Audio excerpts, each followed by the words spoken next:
Connaissez-vous le Palais des Soviets? Alors le Palais des Soviets, c'est un projet de gratte-ciel en URSS pendant l'ère stalinienne qui devait mesurer 415 mètres de haut. Alors 415 mètres de haut, mais à noter qu'au sommet, il aurait dû y avoir une statue de Lénine qui, juste elle, mesurait 100 mètres. Alors vous vous rendez compte du projet vraiment colossal, de l'immensité que c'était.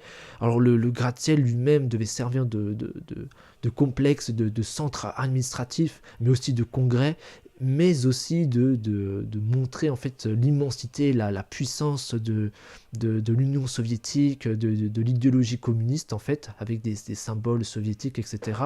Et la construction en fait devait avoir lieu en fait sur le même site où se trouvait en fait une cathédrale, la cathédrale du Christ Sauveur. Et du coup ils l'ont rasé et la construction du palais a bien commencé en 1931, sauf que en fait après il y a eu la Seconde Guerre mondiale et ce qui fait que le projet en fait la construction a été interrompue.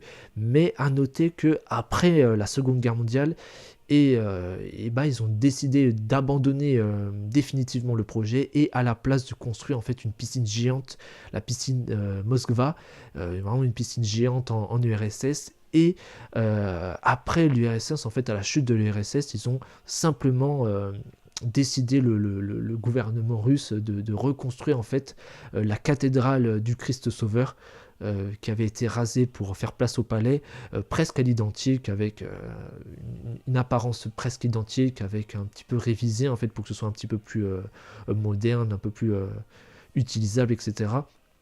Mais voilà, en tout cas, c'était vraiment un projet qui aurait vraiment été grandiose à voir. Après, ça fait aussi partie des grandes architectures, des grands gratte-ciel, projets de l'Union soviétique, surtout au moment de Staline, avec ces constructions de gratte-ciel staliniens à Moscou, etc., qui sont encore spectaculaires à voir. En tout cas, voilà, dites-moi si en commentaire vous